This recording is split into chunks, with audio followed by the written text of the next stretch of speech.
আমি বলছি না পুরোটাই তেল দিতে, আমি বলছি আমরা যদি ঘিয়ের সঙ্গে অল্প তেল মিশিয়ে তৈরি করতাম তাহলে সেটা তো ওনারা বুঝতে পারতেন না, আর আমাদেরও কিছু লাভ হতো।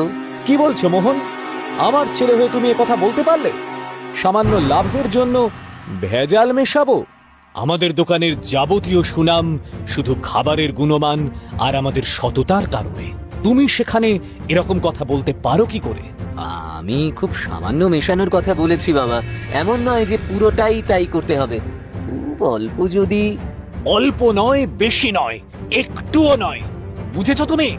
কোনো রকম ভাবে কোনো অসততা চলবে না, বুঝেছো? আমি বাড়ি যাচ্ছি, দোকানে ভোলা থাকছে, কিন্তু তুমিও গিয়ে বসো।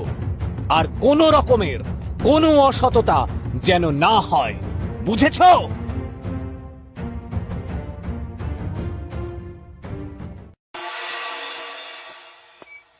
কি হলো আজ তোমার? ভালো করে তো খাচ্ছই না। সারা দিনে এই সময়েই তো একটু খাও। সকালে সেরকম কিছুই নয়, বিকেল সন্ধে তো দোকানেই থাকো। রাতে সামান্য একটু দুধ খাও, তা এখন না খেলে চলবে? আর খাওয়া, তোমার ছেলে যা সব ভাবছে করছে আমার কিছু ভালো লাগছে না। সব সময় এত লাভ নিয়ে ভাবে। এত লাভ লাভ করে কেন মোহন? আর সেই লাভ করতে গিয়ে আমাকে কি বলে জানো? বলে কি না, ঘোষ বাবুদের জিলিপিতে ঘিয়ের বদলে অল্প করে তেল মেশাতে। ভাবতে পারো? ব্যবসার ব্যাপারে একটু একটু ভাবছে তাহলে খোকা, কি বলো? কি অসততার কথা বলা আর ব্যবসা নিয়ে ভাবা এক হলো? কি বলছো কি? বুঝতে পারছো না আমি কি বললাম? না মানে, সবাই তো একটু আধটু এরকম করেই। খোকা হয়তো সেই ভেবেই বলেছে। অল্প স্বল্প করার কথাই তো বলেছে। না, কে কিভাবে ব্যবসা করে আমি কখনো দেখিনি, ভাবিনি। আমি জানি এটুকুই যে আমি নিজে কষ্ট করে মাথার ঘাম পায়ে ফেলে এই ব্যবসা দাঁড় করিয়েছি। তার জন্য আমায় কোনো দিনও অসততা করতে হয়নি। তবে আজ বুঝছি, পড়াশুনো শেখাতে পারলেও ছেলেকে আমি হয়তো মানুষ করতে পারিনি। আহা, আবার রেগে মেগে উঠে যাচ্ছ কেন? ঠিক আছে ঠিক আছে, খোকা ছেলে মানুষই করে না হয় বলেই ফেলেছে দুটো অন্যায্য কথা। আমি ওর সঙ্গে কথা বলবো খন। তুমি বসে খাওয়াটা সেরে ফেলো তো বাপু, চটপট সেরে ফেলো। মাথা গরম করে যা চা অন্য কেউ ফেলে। বসো।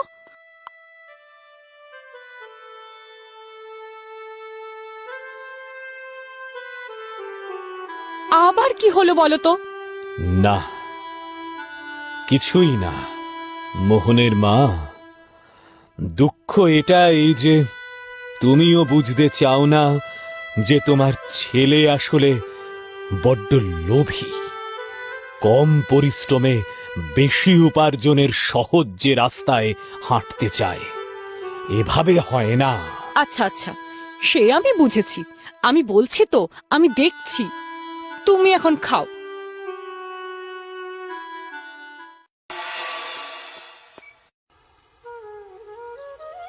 এই যে রতন, কোথায় চললে এখন এই দুপুর বেলায়? আর কোথায় যাব, এই দোকানেই চলেছি। আরে তুমিও যেমন দোকান দোকান করে কি হবে আর? এবারে ছেলেকে দায়িত্ব দিয়ে নিজে বিশ্রাম করো, অনেক তো হলো। আসি তাহলে। এসো এসো, কিন্তু যা বললাম ভেবে দেখো।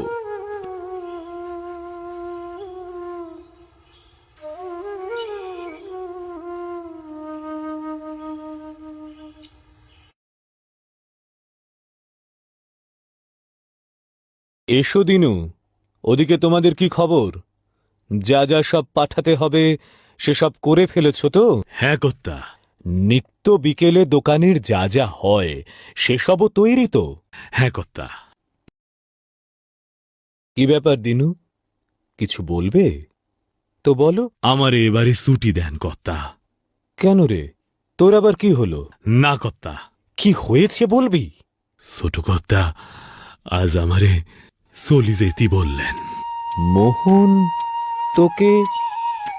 আজ্ঞে কর্তা, উনি আসলে বিকেলের ভাজাভুজির জন্য পুরনো তেল দিতে বলছিলেন, কিন্তু আপনাকে না জানিয়ে আমি করতে চাইনি, তাতেই উনি। দিনু, তুই আমার সবচেয়ে পুরনো কারিগর। তুই এক কাজ কর, কদিন বাড়িতে একটু বিশ্রাম কর। পারলে তোর মেয়ের বাড়ি থেকে ঘুরে আয়। কথা আমার কাজ। তোর কাজ যেমন আছে তেমনই থাকবে। কয়েকটা দিন তুই একটু সময় দে। আচ্ছা কথা, আপনি যা বলেন। দিনু, দিনু শোন, এই কটা টাকা রাখ কদিনের জন্য, খবর পেলে আসিস। যে আজ্ঞে কথা। আজ সন্ধ্যের বিকিকিনির পরে দোকান বন্ধ করে রতন বাড়ির দিকে রওনা দেয়। দিনুকে শুধু নয়, সে আজ ভোলাকেও কয়েক দিনের ছুটিতে পাঠিয়ে দিয়েছে। মোহন, তাহলে কাল থেকে দোকানের দায়িত্ব তোমার। আমি এবার একটু বিশ্রাম নেব। সত্যি বাবা, কাল থেকেই? হ্যাঁ, কাল থেকেই। দেরি করে কি লাভ? ঠিক আছে বাবা, আমি তাহলে কাল সকাল থেকেই যাচ্ছি।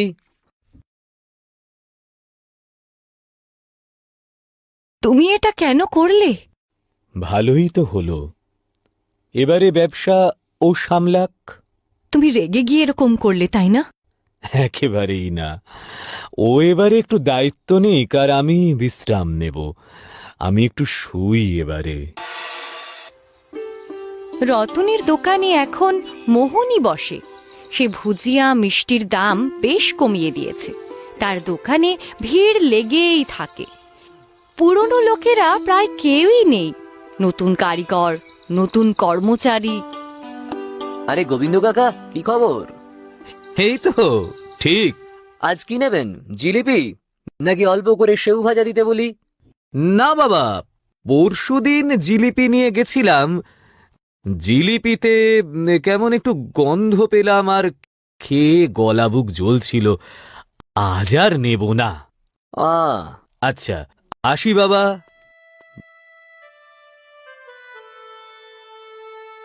বাবা মোহন, মনে কিছু করো না, আমরা তো অনেক পুরনো মানুষ।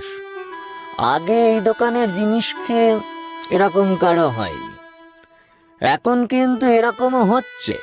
কই পাল কাকা, আপনি তো এরকম কিছু হয়েছে বলে বলেননি, নাকি গোবিন্দ কাকার কথা শুনে আপনারও মনে হলো? আরে এই যে ভিড় দেখছেন, এও কি এমনি এমনি হচ্ছে? আমি আগের সপ্তাহে নিয়েছিলাম, ভুজিয়াতে গন্ধ আমিও পেয়েছি মোহন, তুমি দুঃখ পাবে বলে বলিনি। আর ভিড়, তুমি সব দামই বেশ কমিয়ে রেখেছ, তাই প্রথম প্রথম সবাই নিচ্ছে, কিন্তু যারা একবার নিয়েছে তারা আবার আসবে কিনা খবর নিয়েছ? মানে কি বলছেন কি আপনি? যান যান, অন্য দোকানে যান, এখানে আসেন কেন?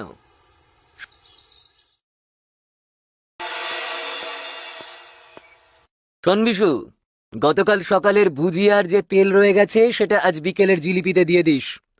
বিকেলে জিলিপি আরো 1 আনা কমে বিক্রি করব। আর গত সপ্তাহে যে ঘিয়ের টিন কাটা হলো সেখান থেকে অল্প করে নিয়ে কাল সকালের জিলিপিতে দিস। সকালে দাম কিছুটা বাড়িয়ে দেব।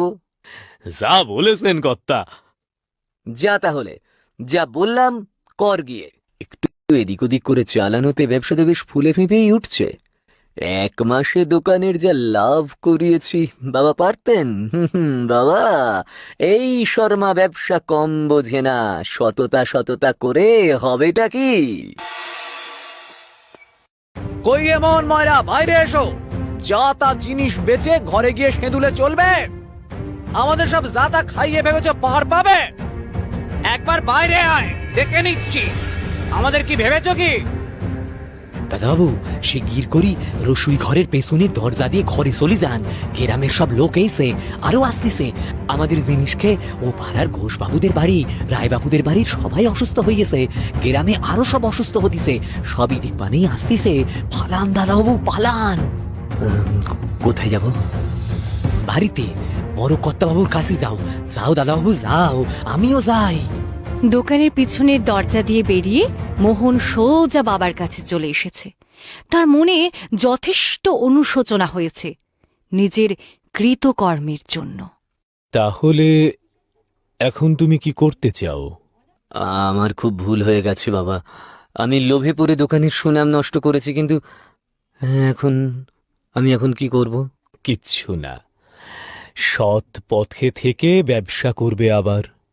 কিন্তু সবাই যে রেগে আছে। কয়েকদিন পরে সব ঠিক হয়ে যাবে, আবার নতুন করে শুরু করতে হবে। আপনি আবার দোকানে চলুন বাবা। খোকা ঠিক বলেছে, তুমি আবার হাল ধরো। আমার যাওয়ার দরকার পড়বে না মোহনের মা, তোমার ছেলেই পারবে। হন পারবে না? হ্যাঁ বাবা, পারবো। দিনু কাকা আর ভোলাকে খবর দিয়ে নিয়ে আসতে হবে বাবা। হ্যাঁ, আমি খবর পাঠাবার ব্যবস্থা করছি। চাঁদপুর গ্রামের রতন ভুজিয়াওয়ালার দোকানের সুনাম আবার ফিরে এসেছে। আবার সেখানে আগের মতোই টাটকা আর দারুণ ভুজিয়া পাওয়া যায়। তবে রতন এখন আর সেই দোকানে বসে না। এখন তার যোগ্য ছেলে মোহন দোকান সামলায়। রতন যদিও রোজই দোকানে আসে, কিন্তু গল্পগুজব করতে। দোকানের পুরনো কারিগর দিনু, কর্মচারী ভোলা সবাই ফিরে এসেছে। সবকিছু আবার আগের মতোই হয়ে গেছে।